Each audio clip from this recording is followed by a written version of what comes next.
it's kind of like to be young is kind of like to be reckless sometimes, and to be reckless is sometimes considered fun. So, to get them to understand that we know you young and invincible, because that's how all young people feel, but you got to make better choices, because what happened if that's not really the image you're trying to give out, but you're just doing something fun and reckless, and you just applied for an internship at Google, and your hiring manager happens to get that thing on their desk, and they like, this is bad for our brand, it's bad for our business, we can't deal with you now because of something you did. And they get it, it's in the music, right? Mm-hmm. But they having a difficult time understanding that these celebrities, they get paid to say some of those things. They get a check when they show up half naked on the stage and wear that outfit. When you copy that outfit and post it on Instagram, you don't get a check. You're a fake model. Like, so it's kind of like, if you want that job, you got to get to that point, right? And you got to be able, you got to do it professionally, and it got to be tasteful. You got to have all that other stuff to it. So making clear decisions that's going to set you up for the right paycheck and not just the temporary. Well, you know what? One of the things is everything we do. One of the things I learned in ghetto America, inner city America, whatever you want to call it, the hood, baby, is that everything we do is temporary. Right. Nothing is, very hardly is on a long-term basis. Is this a problem that we have just about everywhere and anywhere? We have misplaced values. You know, we don't look at things on long-term. It's a short-term thing. Let me go. I'll tell you a good thing is, I used to live on 31st and West a few years back. And I was asking this guy, how much did he have on? Well, he had on a huge gold chain, some knockoff Michael Jordans, some knockoff Ed Hardys, okay? And I asked, yeah, and most of that stuff is knockoff. They can't afford the real deal stuff. And I asked him, where are you going? How much money did you spend on yourself? He said, between me and my hoopty, I spent $3,000 in the last 2 months. On fake clothes. On fake clothes, and a car with big wheels, and a funky paint job that can't last 6 months. This is what I'm talking about, misplaced values in the hood. We need to put long-term, like Jasper Smith was here not too long ago. Oh, Jasper? Mm-hmm. Jasper was here. And Mitty Grigsby, Miss Grigsby, they were talking about saving $1. We don't save dollars. We spend it on all this superfluous stuff, you know. And here is Tanya Morris, one of your questions we're answering right now. And Gail Schwartz, we answered one of your questions, okay, about things, about this thing. And I'm asking you, how are we going to get people to focus on tomorrow and the next day and the next day rather than 15 minutes from now? They call it, in psychology, call it mannequin way of thinking. Mannequin way of thinking. I just picked up something good. and so it's kind of like go back to the thing with the manifest destiny, right? Yeah. So once you get individuals thinking outside that box, right? I do it all the time. I draw up a square and I create a neighborhood in the square, right? And then I put me on the outside of the neighborhood, right?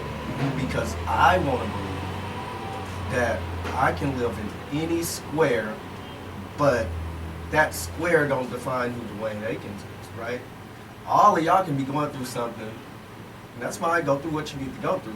But I'm not going to wear what y'all going through and use it as a part of my brand. So individuals have to think about their personal mission statement. That's if they want to work for somebody, be an entrepreneur, whatever it is that they want to do. They have to have a personal mission statement. You kind of gotta theme yourself. Like, what are you really about? What is your purpose here, right?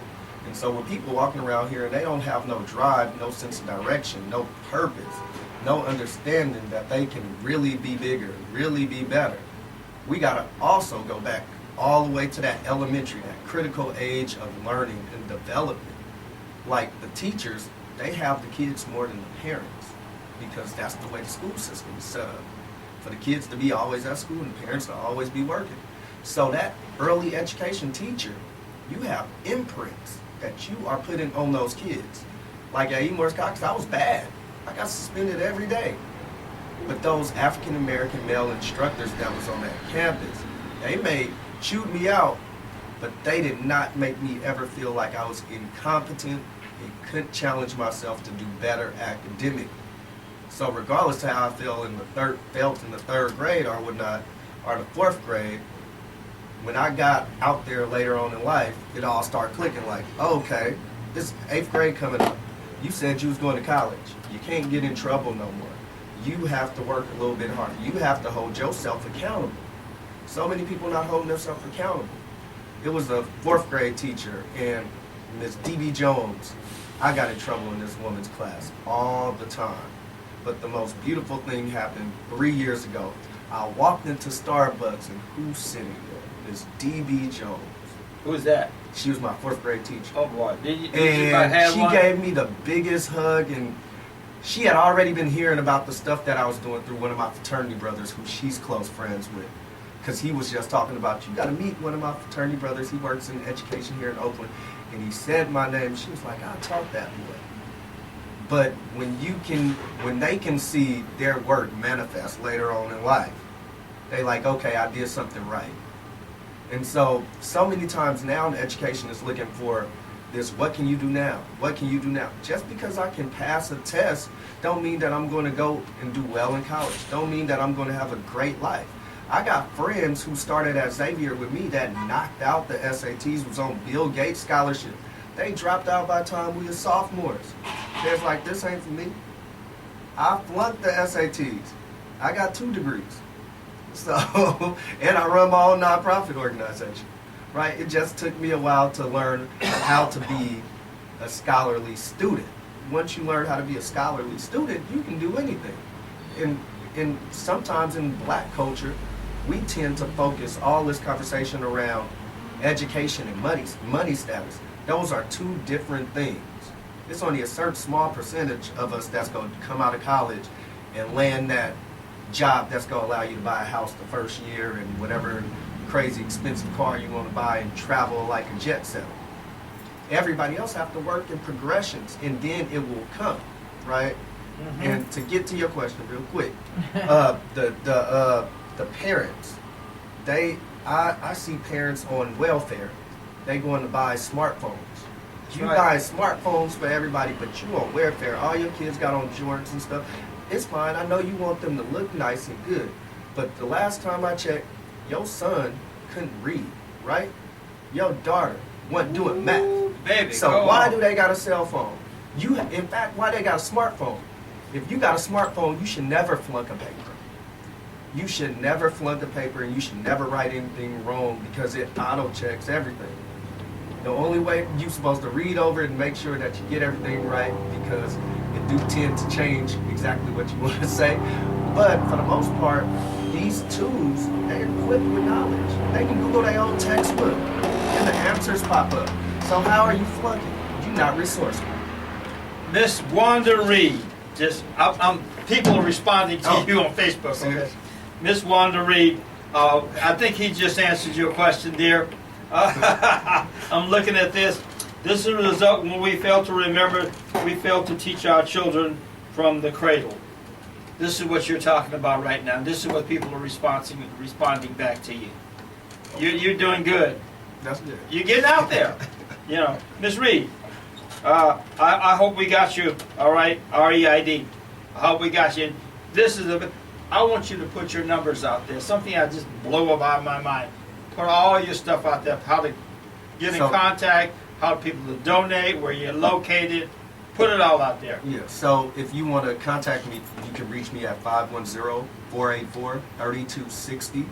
The easiest email address to remember is mrdaikens@weleadours.org. If you would like to make a donation to We Lead Ours, you can visit our website at www.weleadours.org, and it's a donate option on the top of the page. And Twitter, Instagram is all Delegans, Welo, Degelan. CEWELO. So, and of course you can find me on Facebook. I'm pretty easy to navigate and get to. You can do it. Miss Veronica Wood, we just answered your question too. And you know what? Do that one more time, okay? Because here somebody's asking for the information one more time. All right. I can be reached at 510-484-3260. My email address is mrdikensjr@weleadours.org. And our website is www.weleadhours, that's OURS.org. You know what? People responded to you. You kicking butt today, baby. I was nervous. I wasn't sure Why? if people was going to be on there. Because I was like, people going to go on there and be hanging out on the internet to listen. They patch us in. And you know what? Mr. David Brown, I hope we're answering your questions too. And to everybody who's on Facebook right now and everybody who's getting back to me, we're answering a lot of questions, a lot of ground swelling questions from a lot of people that have been asking these questions, because there are really no answers out there from people of color.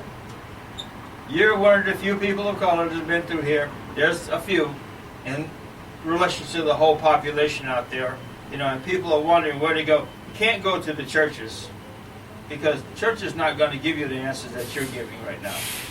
You know, this is somebody who was born and raised in the hood, somebody who's gone through adversity, and somebody who came up and rose above, and an example that you can do anything. You know what? I was in Vietnam a whole lot of years ago, and I turned around this little thing here going up, you know, to pick up some guys on search and rescue, and there was a caption on the side of a Buddhist temple in gold, and it was in English.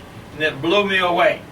It said, there are those of us who live to challenge life, and then there are those of us who live to let life challenge us. You know, and it said, if I am a challenger, my days are times are short, but they're oh so sweet. You know, and I took that and I remember that over the last 50 years. This is 1964 that I saw that. And that burnt in my feeble brain and is still there. There are those of us who challenge life. You know, my co-host Eyez, she challenges every facet of life. Beautiful person, a lot of heart, a lot of dignity, and you know that's why she's here, because damn, she's a warm person, and she knows how to get out there. And you're from the hood. I don't know about that. You live it. Kind of. I mean, I kind of lived all over the place. Yeah, there you go. So, you know, looking at what he is saying as a woman, from a woman's perspective, what would you say to people about moving up and doing things, and how you have accomplished in your life what you're accomplishing? Well, okay. Well, I'll try to answer the last question. Okay. Well, I actually don't remember any of those questions now. It took me so long to process it.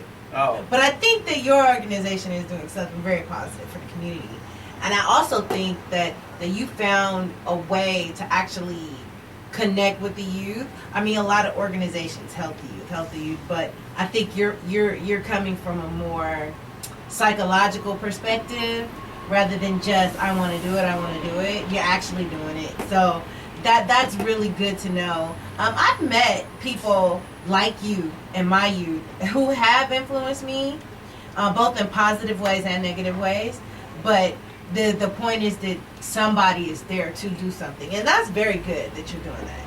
So I think that organizations like this, the summer camps and everything, that can have such a big impact on the youth. I know when I went to a summer school, which my auntie taught at, it was a summer art school, that had such a big impact on my life. Half if not all of the things that I learned in that summer program, I still use to this very day. Especially the part about clapping for other artists. I have to sit through that. If you want to know something about divas and why we don't want to go out, hey, part of being a diva is clapping and listening to other people no matter how bad they are, because when it's your turn to get up there, you're going to want somebody to clap for you. So don't get mad if a singer says, you know what, I'm not going to the club tonight. I don't feel like clapping. You know, but that's a part of the industry. And that was a hard lesson that I had to learn. You know, even down to having to sit through all of the kids singing the same songs back to back. You know, La Shate Mi Marita. Like, that's an aria. But I had to sit through 3 kids singing it. Even songs from Fat Waller's Ain't Misbehaving. And as you know, like a lot of my fans, they know that I sing nothing but Fats Waller. But guess who didn't get to go up there and sing those songs? Not me. But I had to sit through everyone. I never got a chance. You know what I mean? So, but I still remember sitting it in there. And I remember becoming a fan of some of these kids. These are kids who are, of course, older than me that really touched me.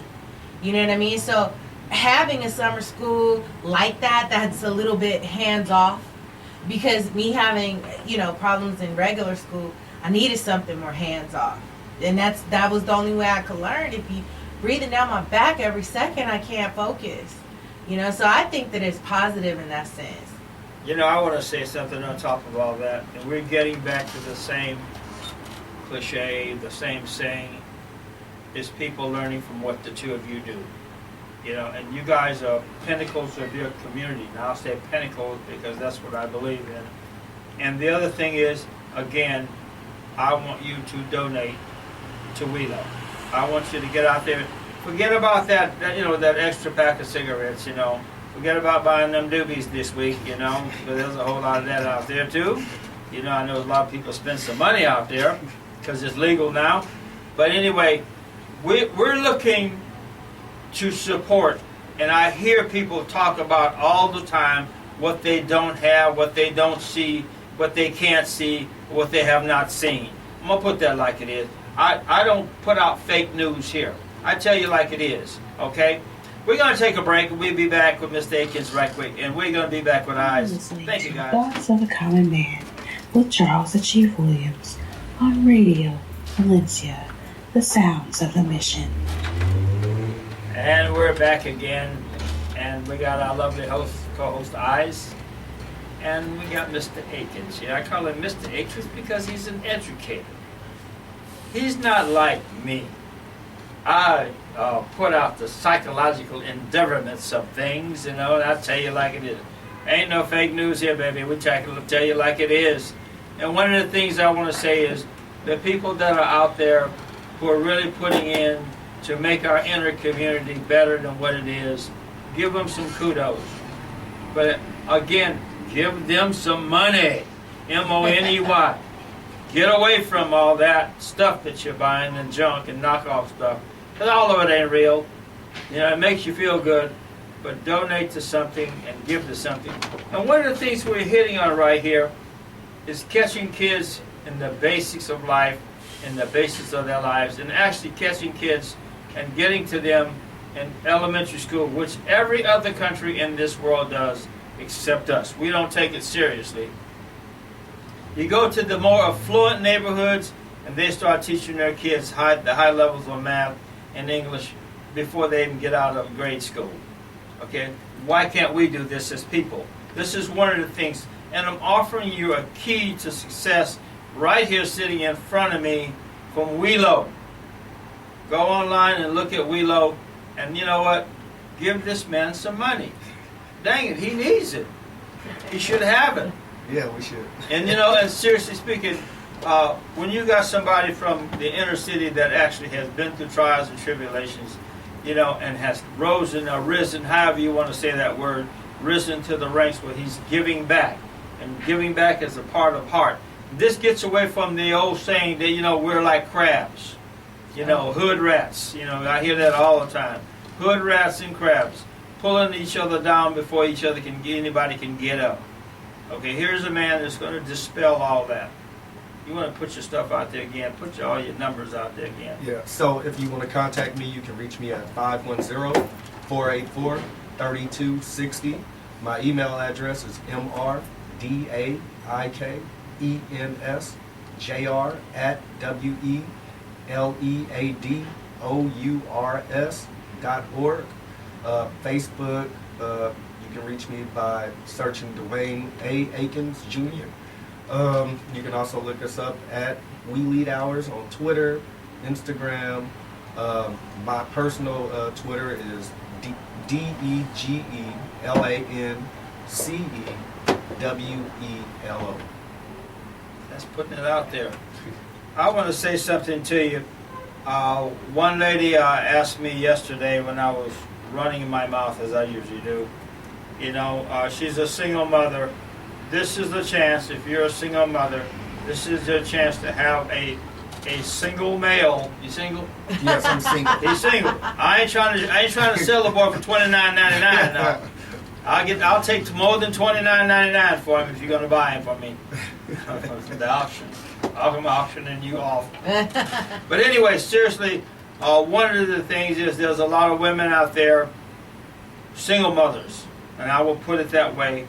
If you need a positive male, entity in your life, send your kids to WeLo. We lead. Send your kids, especially if you got a male child and you're having problems, and take care of nothing psychologically. But when it comes to just having an image in somebody's life, and to all you baby daddies out there who are sitting on the corner getting shot, and trying to peddle your little stuff and look good for the rest of the women, go home, get your boys and take them over to WeLo, We Lead, and let them see somebody who's actually building something in their inner city. Am I right, Eyez? Yeah, you're right. I think that obviously when he first walked in, I was like, wow, he carries himself very professionally. So that's the kind of example that we want in the community. Community of all races, you always want to positive figures. Nobody wants to send their kids to somebody who's not a good example. I thought he was a kid. I thought she was about 25 years old. Well, you know what I mean, regardless of He his looks age. good. He's taken care nice. of. This is what we're talking about, He too. speaks very well. Very well. I'm talking about him like he ain't here. He speaks very nice. Amen. So, Amen. and once again, I want to reiterate, he's doing something positive for the community.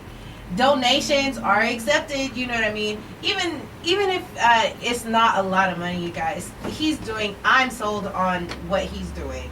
In fact, I'm making plans. I'm going to at least visit them and see what's going on with their organization. I want to be a part of it. It's something very positive for the community. So you guys, I'm pretty sure it doesn't matter what the amount is. Just donate what you can. It's something positive, something educational. See, it used to be in Oakland we had nothing but art programs, but he's doing something that's a little bit more beneficial, that's going to give you more structure.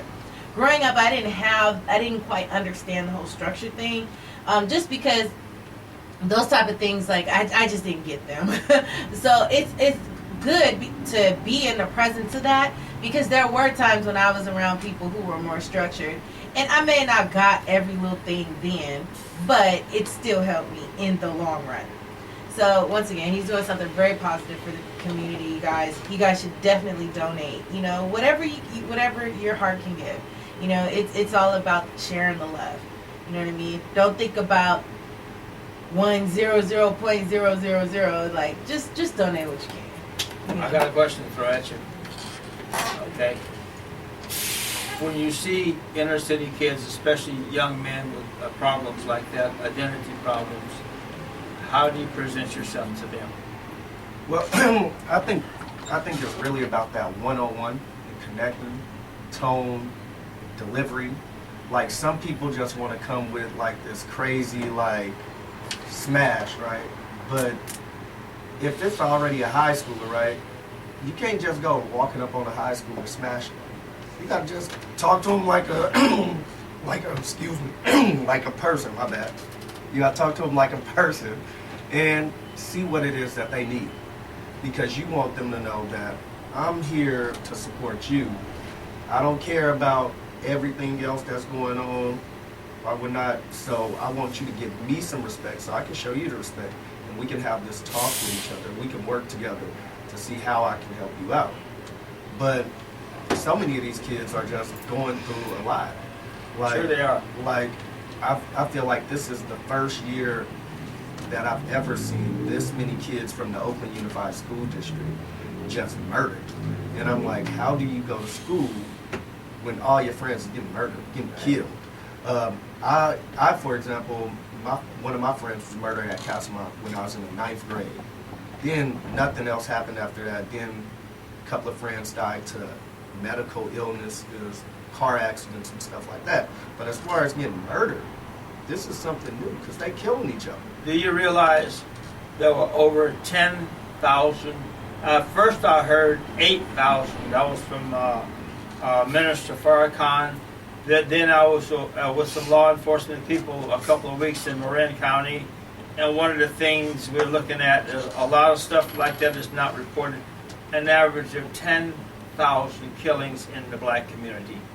I mean, that's a lot of people. Could you imagine 10,000 people lined up feet to head? That's a lot of young people. And the majority of them are under 30 years old. Right. And we're killing each other. This is what the system is all based on.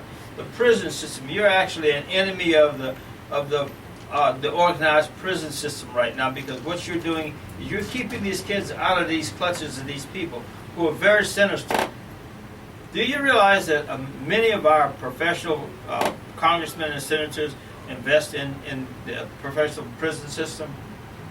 Right, yeah, and it's pretty much nowadays you can really look at some of the schools and you can say this is a pipeline to jail. Like I was at a school and I was like, this place, every time I come here I feel like I'm walking in juvenile hall. Yeah. Like it don't have a sense of school pride. Like you like, where's the energy at? Where's the pep rally? Where's the assemblies? Like where's the school culture? Like it's sad. When you look at movies like Orange is the New Black, and the dialogue that those girls are having on that show, the way that they're talking to each other, always getting into fights and scuffles. You go and look at one of our schools in the hood, and that's the same conversation that those girls are having. I walked past some young ladies one day at school, and I do this thing because they're teenagers. I say language arts to let them know that adults are coming through. But the conversation that they had, and I normally don't use this word, but I'm gonna have to use it. They basically said, I bet you I can get more niggas than you. That was the topic of their conversation, of who was gonna get the most. And I'm like, did I just hear what I think I just heard? And of course, learning, I don't work with those young ladies when I'm on that site. But I made it apparent to when I seen each one of them by themselves, to give them a positive compliment and to tell them to think before you speak.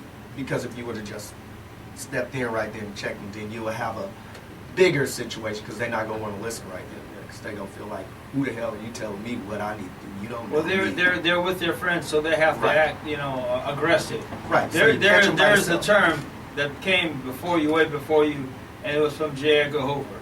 Psychological aggressiveness.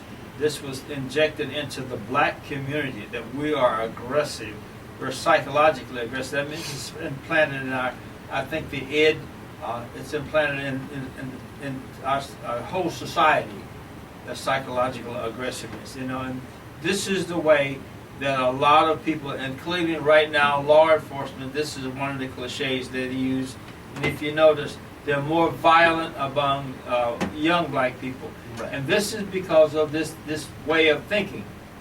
But what you're saying too is the fact that young black people, they use the N-word openly. I heard it in the mall the other day.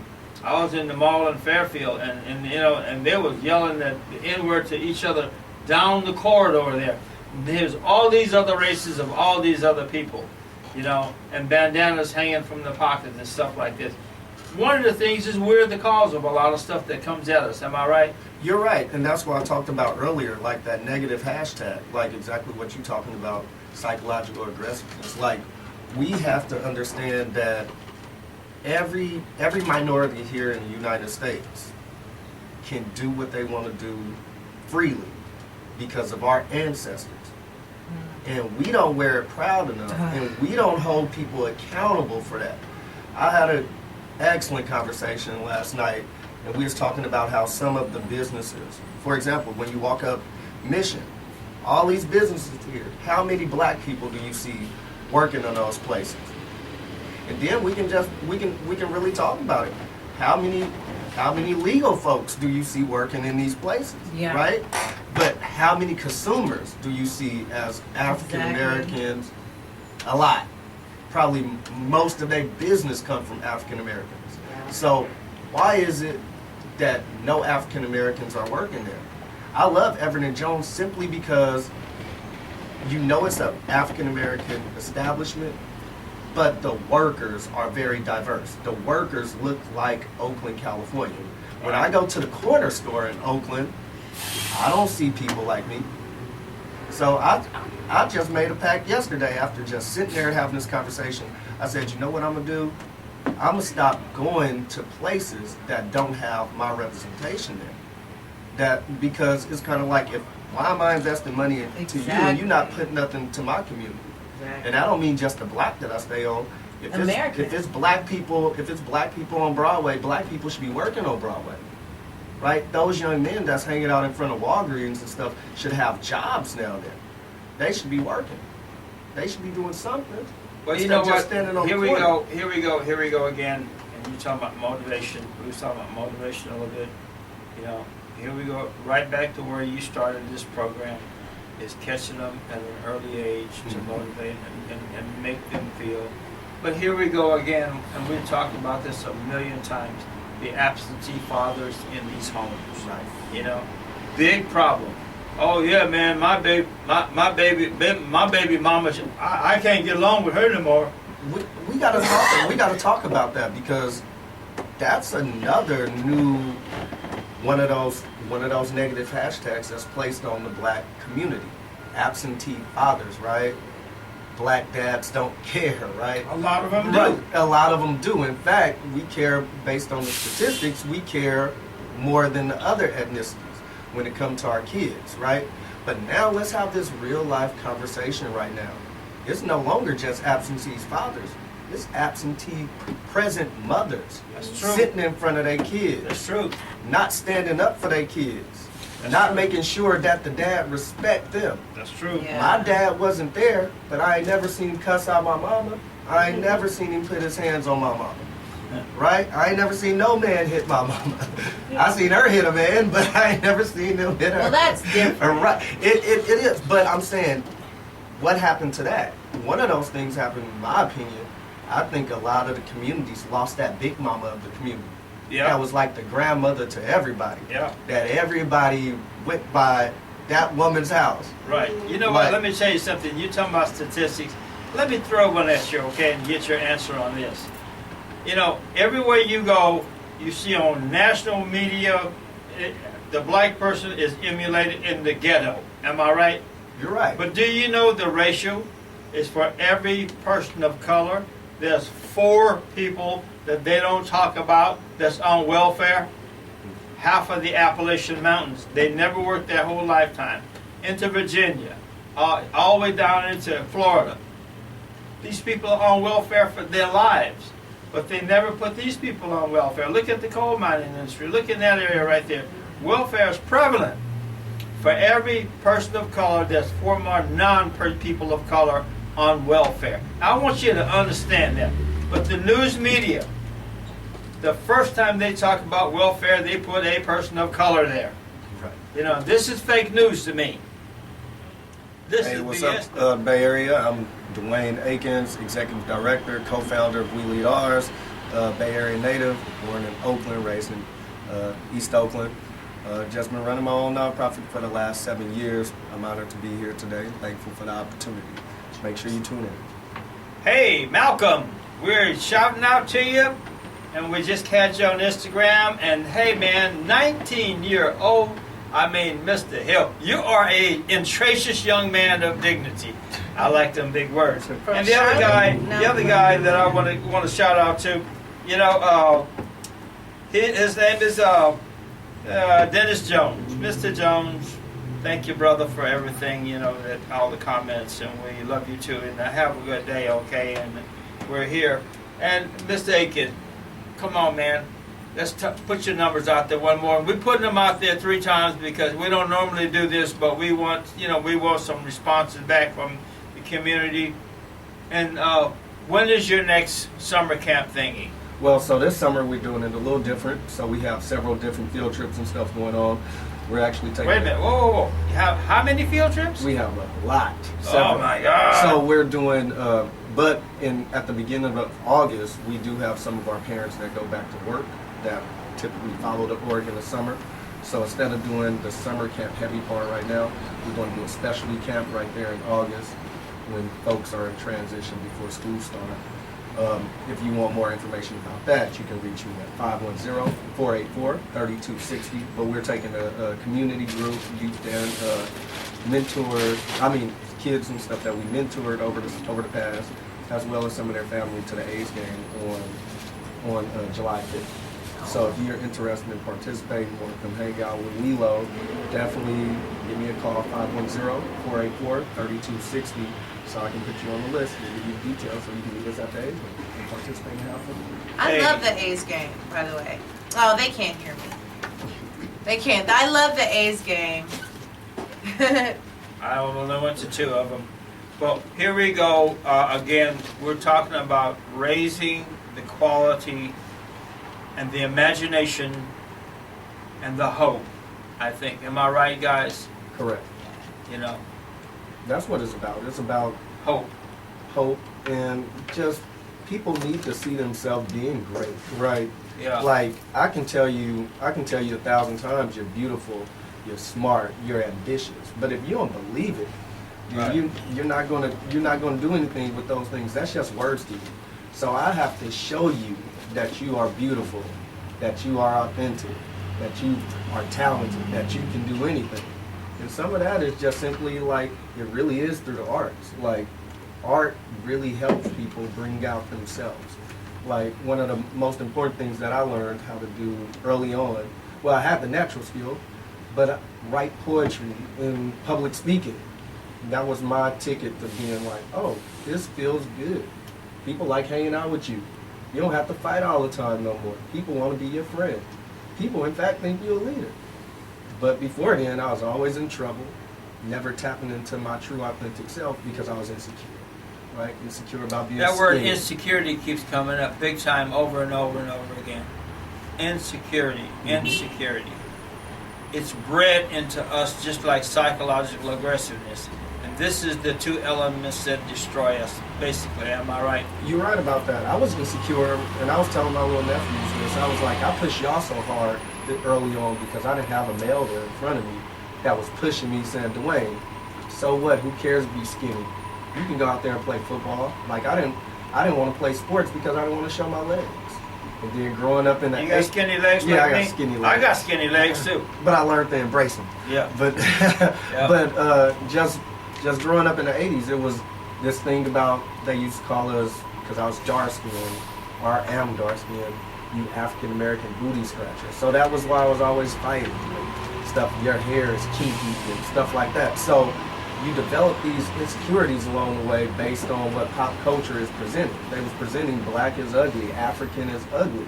But it wasn't until I got about in that 8th grade, 9th grade year, a lot of things happened. The dark-skinned guy went through puberty in the 7th grade, so acne was gone by the time the 8th grade started, had hair on my face.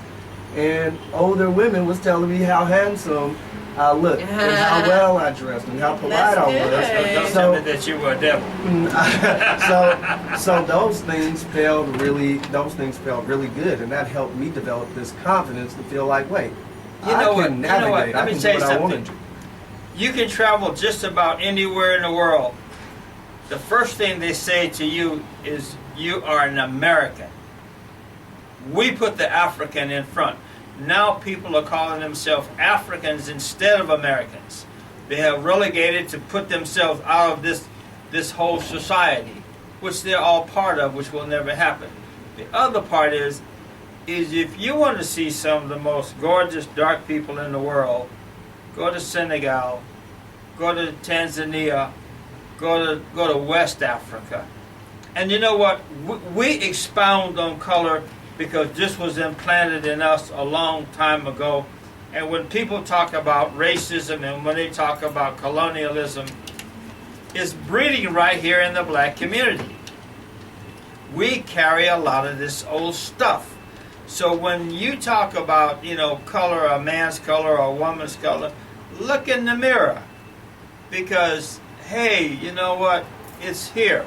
One of the things I like to laugh about it. I'm a contractor. I worked on nuclear power plants and all that stuff. You know, bridges. I worked on just about everything going. You know, one of the things that I look at, some of the most beautiful brains in this world are people of color. And you know, we expound and we put each other in class more than anybody I know. Right here in USA.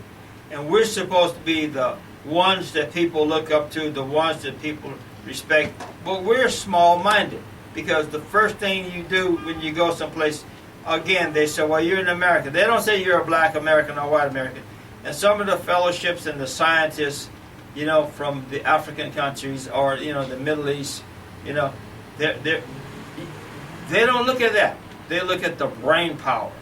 Why do we have to be so different and expound on color?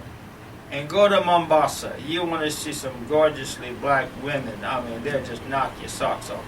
But we are a spectrum of beauty. And I want to say something to you. History is telling us every day that people of color were here before anybody else. And so we should have that pride and that dignity in ourselves and that confidence in ourselves. We're just as good, or not just as good, we're better in a lot of respects, and we can go anywhere in the world. The other thing is, with the X and the Y generation, evolution is apparent. You know, we're ushering in another class of color of people. And you look at the Cherokee Nation, you know, where millions of slaves went to the Cherokee Nation during the Civil War, you know. And these, it's the Pequots, you know, up around Lake Champlain. You know, these are people of color that are everywhere and who have been included with all kinds of races, colors, creeds, shapes, and sizes. And we need to get off of it. We need to respect each other for who we are and what we are. Am I right about that? You're right. Somebody posted last night this video, and I had to share it because it was just really painful. It was out in Canada. A white woman, she took her son to the ER. I don't know if y'all seen it, but she refused to pretty much allow him to be seen by a doctor that wasn't white. And she called these folks. Nobody can work with my child. And your child's having chest pain, right?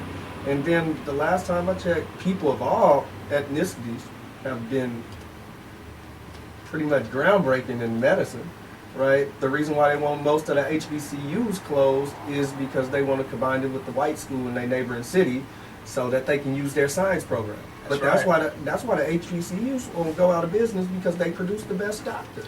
Well, you know what? Did her kid get seen by someone white, or did they refuse her service? The video cut off. One of the young ladies in there walked up to her and told her, everything's coming out of your mouth is very racist. And you should be ashamed of yourself because you should be only worried about your child's chest right now. Yeah. And she went on this tangent. This is my space, don't come in my bubble. You're in my space and you're my bubble. And I'm like, this is just crazy. Like, for example, we can look at the United States, right? Mm-hmm. How dare you say, give us back our country? Come on, let's talk about the Louisiana Purchase and all of this stuff. We've earned this country. Columbus coming over here and stuff like this, bringing people over here in those 3 boats. That wasn't this land culture. This Canada, United States, and Mexico should be one country combined together. Right. And it should be majority Native Americans and the Mexicans over here. So if everybody wants their space back then, everybody needs to go back to across the Atlantic Ocean. Or either go the other way and get back to where they're supposed to Thoughts of a Common Man with Charles Achieve Williams on Radio Valencia, the sounds of the mission. And we're back with Eyez. Go ahead, Eyez. Hey, what's up? This is Eyez. You're watching Thoughts of a Common Man Radio, or at least you're listening. We're here with a very special guest, Gina, the producer, Charles Williams, and some background. We got some audience members in here too. People tuning in, sending questions. We're having fun here, right? Yes. Woo-hoo! We're having fun. Yeah, we're getting down to brass tacks. Yeah, brass tacks. Yeah. We're here helping people to live. You know, no fake news here.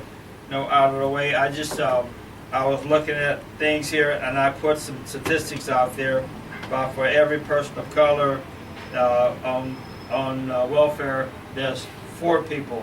That's quadruple the amount of people that are on welfare in relation to people of color. Now, the news don't put that out there. They don't put that out there. Am I right, guys? You're right. I'm glad you brought that up because we can talk about what's going on right now in the local, the national news circuit.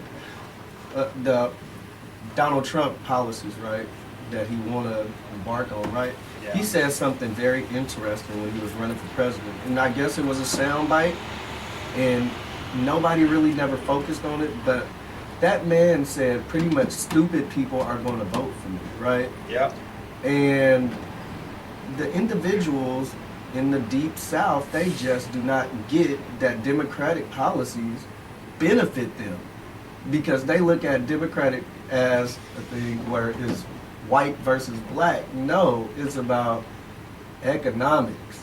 That's what it boils down to. Like me personally, my paycheck don't write me to be able to hang out with Donald Trump and his policies. He don't benefit me. He don't represent me, right? And so you want a president that's going to put policies to represent the common person. The rich people don't need politics. The poor and the middle class need politics, need government support. And so it's just very interesting that we have gotten to that space to where bipartisanship is out the way. But I think by him being so cocky, what's going on now is you have Republicans like, I can't get behind that. I'm not voting for that. And the folks up in those red states, and even us in California, we need to join some of those calls and be calling to those red states, forcing their senators and Congress reps to back because it's just really sad. Because black folks sometimes get sucked into all of those negative stereotypes and we forget about the beauty, right?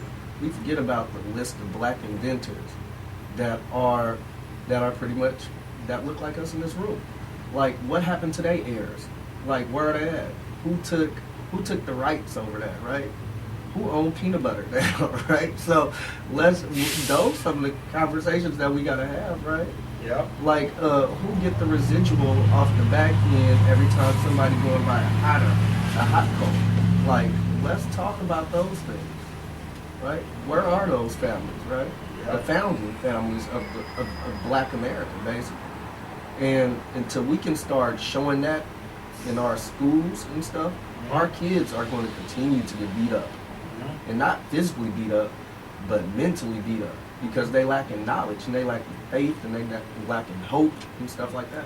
How do the school districts hire people to come into minority areas of diversity where from backcountry Iowa, and they don't know nothing about these families? They don't even get it. Like, they don't even get it. They scared because what they seen on TV, the Discovery Channel series that they had, the murders in East Oakland. So that's what they see. They see the Felix Mitchell story on BET and stuff like that. So they associate Oakland with only pimps, hoes, and gangsters. Yep. That's what they see.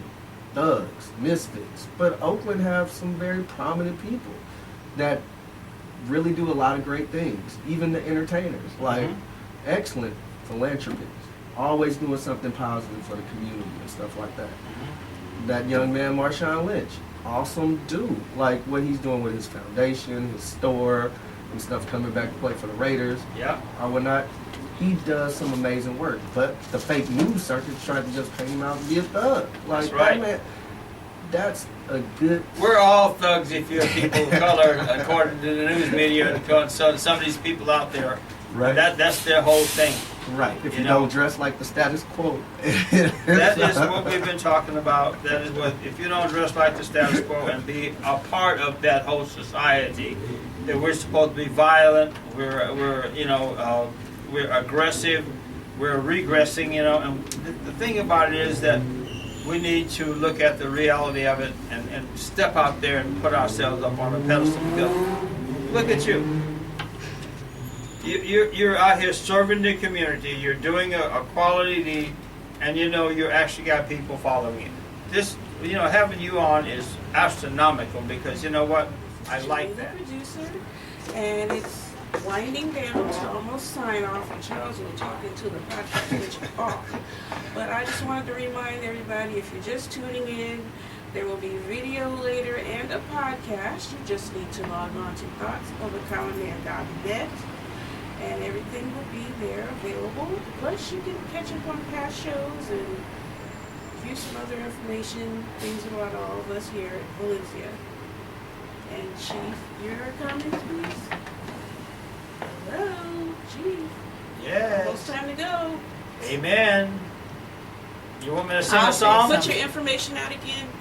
Website, phone. My telephone number is 510-484-3260.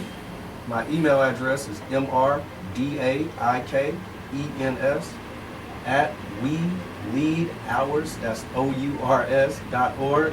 That's also our website, and you can find us on all of social media just by following @WeLeadHours. Definitely communicate with me, reach out to me if you have any questions, want to learn more about our org. Definitely appreciate it. And again, if you have young folks at the house that's not doing that, on the 5th, we will be doing a community field trip out to the Oakland Eyez game. And I have some more tickets available, so definitely reach out to me if you want to participate. Yay. Good Hey, stuff.